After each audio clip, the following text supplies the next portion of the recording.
Stop what you're doing. Anxious about exam revision? Here are 9 proven techniques for struggling students who don't want to fail. And they're backed by science. You may be struggling right now. You're not alone. It happens to everyone. It's not that you're lazy or stupid. Far from it. The problem lies in what you've been doing. Many of the methods we're taught to use or instinctively turn to lead to failure. But the good news is this: you can adopt smarter alternatives. Today, you can transform the way you learn and remember information. So let's dive in. The first trap most people fall into is passive learning. It's seemingly harmless. Highlighting, rereading, and copying notes might feel productive. They keep your hands busy, your page colourful, and your mind at ease, but not so fast. Research shows these methods don't help with long-term retention.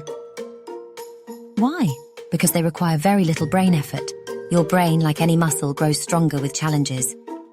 Growing muscles requires exertion. Passive learning is the mental equivalent of lounging on the couch. Instead, use strategy 1, active recall. Force your brain to retrieve information without looking at your notes. Whether it's quizzing yourself, writing from memory, or teaching someone else, this deliberate effort solidifies your knowledge far more effectively. Actively engage with the material. Ask questions. Why does this concept work this way? How is it connected to other ideas? What real-world problems does it apply to? If you transform revision into a dialogue, you'll retain knowledge far more effectively. Another major pitfall is cramming, the trusty last-minute lifeline. It's tempting to think that packing all the material into your head the night before will work because, technically, you're covering everything. But this approach relies on your short-term memory, which is fleeting. Sure, you might remember enough to scrape through the exam, but within days, or even hours, most of it will evaporate. The antidote? Strategy 2, spaced repetition, a technique where you review material at increasingly longer intervals over time. This taps into the brain's natural forgetting curve, which reinforces what you've learned just as it starts to fade. It's called strategic forgetting.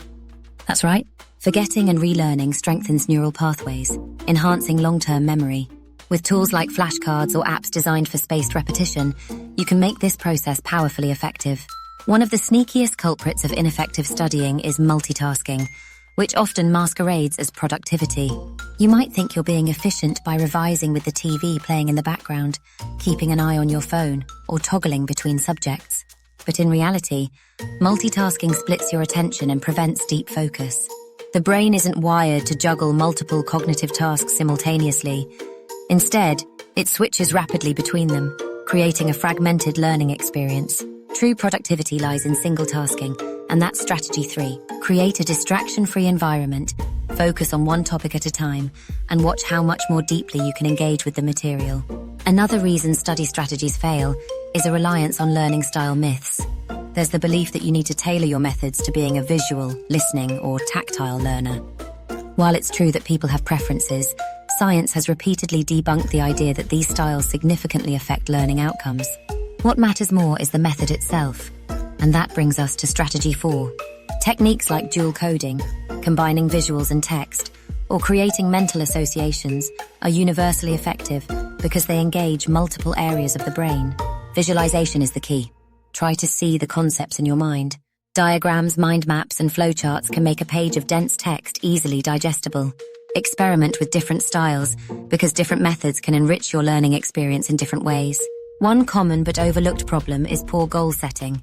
Many students sit down with vague intentions like, "I'll just study," or "I'll read a few pages from that history book." These undefined goals make it hard to measure progress and leave you vulnerable to distractions. Instead, roll out strategy 5. Set specific, actionable goals for each session, like do 10 algebra problems. Clear targets provide a roadmap for your time and give you a sense of accomplishment when you hit them. But don't forget to review mistakes. Too often, students glance over errors in tests or homework without analysing them deeply. Each mistake is a treasure trove of insight, an opportunity to understand not what you got wrong, but why. Was it a lack of understanding? A careless error? Or a problem with how you interpreted the question? This is strategy 6. By turning mistakes into lessons, you close gaps in your knowledge and build a more robust foundation for future learning. Procrastination is another killer of effective study. You might spend hours planning your perfect study schedule, but never actually execute it. This is often rooted in the fear of starting, a paralysis caused by the overwhelming nature of the task ahead. Strategy 7. The solution lies in the 2-minute rule. Commit to just 2 minutes of study. Yes, just 2 minutes. Often the hardest part is starting, and once you've begun, momentum takes over.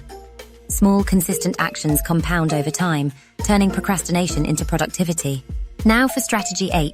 Another overlooked element is the quality of your environment. A cluttered, noisy, or overly comfortable space can sabotage your focus without you realizing it. Your brain associates environments with specific behaviors. Studying in bed, for example, is a huge no-no. It signals your mind to relax rather than concentrate. Pick a tidy study area. Even small changes, like using ergonomic furniture or removing distractions, can significantly enhance your focus and endurance. Last but not least, strategy 9. Many students fail because they underestimate the power of self-care in the learning process. Skipping meals, sacrificing sleep, or overloading your schedule might feel like dedication, but it's counterproductive. Your brain thrives on nutrition, rest, and exercise. Water is the best study buddy. Remember to stay hydrated. And eat right. Opt for brain food like nuts and berries to sustain your mental stamina. Simple carbs and sugary snacks give you a temporary energy boost but lead to focus crashes. Sleep in particular plays a critical role in consolidating memories and processing information. Treating your body well isn't a luxury. It's an essential part of studying effectively. Are you a morning person, or do you hit your stride in the evening? Research shows that aligning study sessions with your natural energy levels, your circadian rhythm, can boost your brain power. Schedule your most challenging tasks during your peak energy hours. And please, just get some rest. Solo study is important, but try and avoid getting isolated and stuck in your own bubble. Join or form a study group. It's more enjoyable and can also deepen your understanding. Use the teach-back method to teach each other concepts. If you find you can't explain concepts clearly, you don't know them well enough yet. Finally, here's a bonus study hack, and it's a really good one. Do you think you could summarize the plot of the last movie you watched? Probably. Our brains are wired to remember stories far more easily than isolated facts. Weave the material into a narrative. For example, if you're studying historical events, imagine the key figures as characters in a drama. Create metaphors or analogies. It will stick better in your memory. Studying doesn't have to be a frustrating cycle of effort and disappointment. By abandoning ineffective habits and embracing scientifically backed strategies, you can transform the way you learn. Visualize your success. Imagine studying less but retaining more, feeling confident rather than anxious, and walking into exams with a sense of control.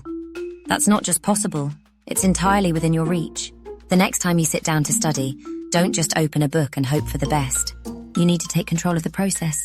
You're in charge. Use active recall, spaced repetition, and targeted practice. Create a distraction-free environment, set clear goals, and embrace mistakes as stepping stones. Most importantly, remember that learning is a skill, not a talent.